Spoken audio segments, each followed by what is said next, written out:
اللہ تبارک و تعالی انسان کو جس حال میں رکھے انسان کو اس حال پہ الحمدللہ کہنا چاہیے۔ اللہ تبارک و تعالی علیم و بصیر ذات ہے۔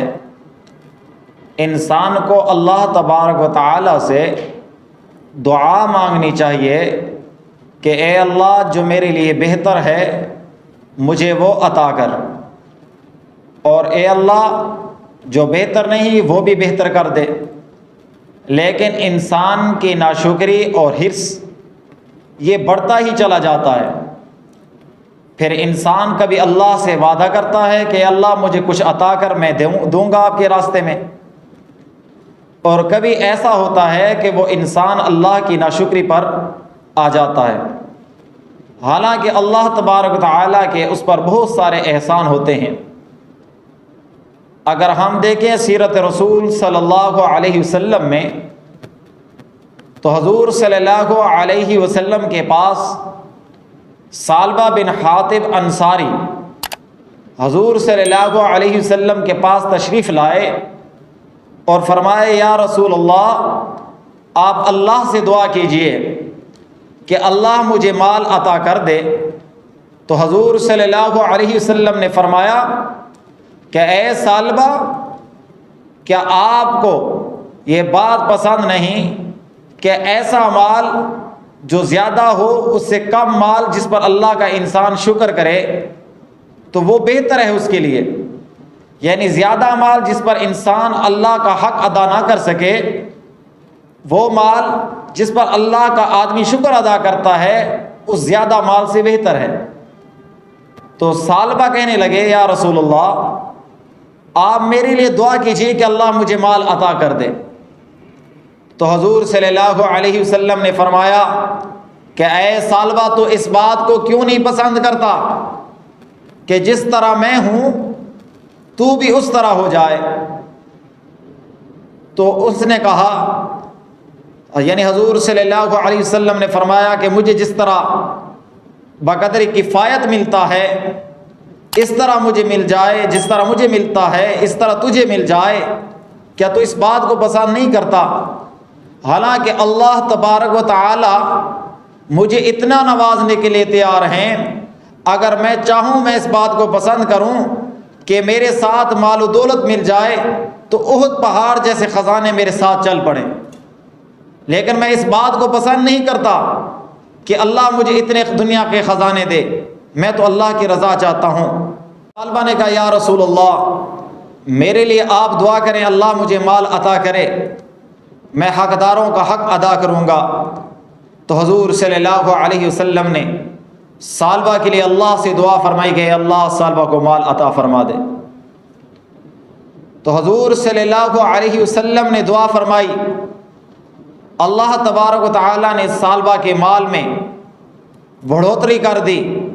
وہ ثعلبہ جس نے چند بکریاں اور گائے خریدی تھیں اس کا مال روز بروز بڑھتا گیا، اتنا مال بڑھ گیا کہ وہ مدینہ منورہ کی بستی میں سما نہ سکا، وہ ویران شہر سے دور چلا گیا، بستی سے دور چلا گیا۔ اب اس کی حال و کیفیت یہ ہو گئی کہ وہ صرف ظہر اور عصر کی نماز کے لیے جماعت کے لیے آتا تھا، باقی کی نمازیں رہ جاتی۔ پھر حال یہ ہوا کچھ عرصے کے بعد مال اتنا بڑھ گیا کہ اب 5 نمازیں جماعت سے چھوٹ گئیں، صرف جمعے کی نماز رہ گئی۔ پھر کچھ اور عرصہ گزرا، جانور اتنے بڑے، مال اتنا بڑھا، حضور صلی اللہ علیہ وسلم کی دعا تھی، وہ جمعہ بھی اس نے چھوڑ دیا، اب نہ جمعے کے لیے آتا ہے نہ کسی نماز کے لیے، ساری جماعت کی نمازیں ترک کر دی۔ کبھی کبھی مدینہ منورہ کے راستے پہ کھڑا ہو جاتا، لوگ مدینہ منورہ کی طرف جاتے تو لوگوں کو ٹھہرا کر ان سے مدینہ کے حالات پوچھتا۔ ایک دن حضور صلی اللہ علیہ وسلم نے صحابہ سے پوچھا کہ ثعلبہ کہاں ہے؟ ثعلبہ نظر نہیں آتا۔ تو صحابہ کرام رضوان اللہ تعالی علیہم اجمعین نے حضور صلی اللہ علیہ وسلم کو ثعلبہ کے حالات بتلائے تو حضور صلی اللہ علیہ وسلم نے فرمایا کہ ثعلبہ پہ افسوس، ثعلبہ پہ افسوس۔ پھر حضور صلی اللہ علیہ وسلم نے 2 آدمیوں کو، ایک قبیلہ بنو جہینہ کا اور دوسرا بنو سلیم کا، حضور صلی اللہ علیہ وسلم نے بلایا ان کو کہا کہ یہ صدقات کے کاغذات ہیں، آپ کو صدقات کے بارے میں سمجھاتا ہوں۔ حضور صلی اللہ علیہ وسلم نے ان کو سمجھایا کہ یوں یوں صدقہ وصول کیا کرو، یوں یوں زکوٰۃ وصول کیا کرو اتنے مال پر۔ اب وہ دونوں آدمی روانہ ہوئے، راستے میں ثعلبہ سے ملے، کہے رسول اللہ صلی اللہ علیہ وسلم نے ہم کو آپ کے پاس بھیجا ہے، آپ مال کا صدقہ نکالیں۔ ثعلبہ نے کہا یہ کیا مال کا صدقہ ہے؟ تو جب ثعلبہ کو بتایا گیا، ثعلبہ نے کہا یہ تو جزیہ ہے، جیسے دشمن پر ٹیکس لگتا ہے اس کو جزیہ کہتے ہیں، تو اس نے کہا یہ تو جزیہ ہے، جس طرح غلاموں پر یا دوسروں پر لگتا ہے، یا تو یہ جزیے کی بین ہے۔ کہنے لگا اچھا آپ آگے جاؤ جہاں آپ کو بھیجا ہے۔ حضور صلی اللہ علیہ وسلم نے آگے بنو سلیم کے ایک شخص کے پاس بھیجا تھا، کہا وہاں چلے جاؤ، آپ واپسی پر مجھ سے مل لینا۔ اب یہ دونوں حضرات چل پڑے۔ جب بنو سلیم کے آدمی کو پتہ چلا کہ حضور صلی اللہ علیہ وسلم کا وفد آ رہا ہے، حضور صلی اللہ علیہ وسلم کے بھیجے ہوئے آدمی آ رہے ہیں، وہ استقبال کے لیے کھڑا ہوا، ان کا استقبال کیا، پھر اپنے جانوروں میں گیا، اپنے اونٹوں میں گیا، اچھے اچھے اونٹ لے کر آ گیا، کہنے لگا یہ لو صدقے کا مال۔ ان دونوں نے دیکھا کہ زکوٰۃ میں جو جانور آنا چاہیے یہ اس سے زیادہ اچھا ہے، اس سے کہنے لگے آپ پر یہ فرض نہیں، آپ پر یہ فرض نہیں، آپ ہلکا دے دو، جو اس کا حق فرض بنتا ہے، جو واجب بنتا ہے وہ دے دو۔ بنو سلیم کے آدمی کہنے لگے کہ اللہ کے رسول کے لیے ہم دل و جان سے دے رہے ہیں، اللہ کی رضا کے لیے۔ وہاں سے جب یہ واپس آئے پھر ثعلبہ کے پاس پہنچے، ثعلبہ کو حضور صلی اللہ علیہ وسلم کا خط مبارک دکھایا۔ اب جب خط دکھایا ثعلبہ نے کہا کہ جو آپ صدقہ وصول کرنے آئے ہیں یہ تو جزیہ ہے یا جزیہ کی بین ہے۔ پھر کہنے لگا آپ جاؤ، اچھا میں دیکھ لوں گا۔ اب یہ حضرات جب حضور صلی اللہ علیہ وسلم کے پاس پہنچے تو حضور صلی اللہ علیہ وسلم نے بنو سلیم کے آدمی کے لیے برکت کی دعا کی، اور جب ثعلبہ کا حال پوچھا ابھی حضور صلی اللہ علیہ وسلم نے ان سے گفتگو نہیں کی تھی کہ اللہ کا حکم اتر آیا، اللہ کی طرف سے قرآن نازل ہوا، وَمِنْهُمْ مَنْ آحَدَ اللَّهَ لَئِنْ آتَانَا مِنْ فَضْلِهِ لَنَصَدَّقَنَّ وَلَنَكُونَنَّ مِنَ الصَّالِحِينَ۔ اللہ تبارک تعالیٰ کی طرف سے اعلان ہوا۔ کیا اعلان تھا، کیا پیغام تھا کہ اللہ تبارک تعالیٰ کے پاس کچھ لوگ عہد کرتے ہیں، کچھ لوگ عہد کرتے ہیں کہ اللہ ہمیں مال دے دے، اے اللہ ہمیں مال دے دے، ہم تیری راہ میں خرچ کریں گے۔ آج ہم اپنے کو دیکھ لیں، کتنے بڑے لوگ ایسے ہیں جو پہلے فقیر تھے، کہتے تھے کہ اللہ مجھے مال دے گا میں غریبوں میں خرچ کروں گا، اللہ مجھے مال دے گا میں دینداروں میں خرچ کروں گا، اللہ مجھے مال دے گا، فیکٹری دے گا، گاڑی دے گا، کارخانے دے گا، میں بیواؤں یتیموں کے پر خرچ کروں گا، مدارس پر خرچ کروں گا، مساجد پر خرچ کروں گا۔ جب اللہ نے ان کو دیا آج غریب کو اپنے دروازے سے دھتکار رہے ہیں۔ وہ دیکھ لیں کہ اللہ کا کلام کہ اللہ نے فرمایا کہ کچھ لوگ ایسے ہیں کہ اللہ سے عہد کرتے ہیں، وعدہ کرتے ہیں کہ اللہ ہمیں مال دے دے، پھر جب اللہ انہیں مال دیتا ہے اپنے فضل سے تو وہ پھر جاتے ہیں، اور جب اللہ انہیں عطا کرتا ہے تو وہ بخل کرتے ہیں۔ اللہ نے فرمایا کہ ان کا مال قبول نہیں ہوگا، آئیں گے تو حساب قیامت کے دن پتہ چلے گا۔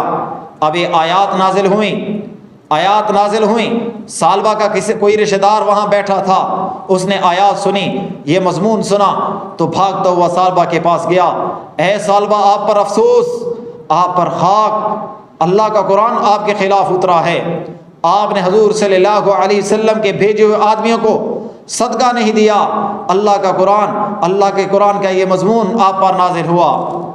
جب ثعلبہ نے یہ بات سنی اب افسوس کرنے لگا، اس نے کچھ جانور لیے، اپنے ساتھ جانور روانہ کیے، حضور صلی اللہ علیہ وسلم کے دربار میں پہنچا، حضور صلی اللہ علیہ وسلم کے پاس پہنچا، حضور صلی اللہ علیہ وسلم سے عرض کی یا رسول اللہ یہ مال حاضر ہے۔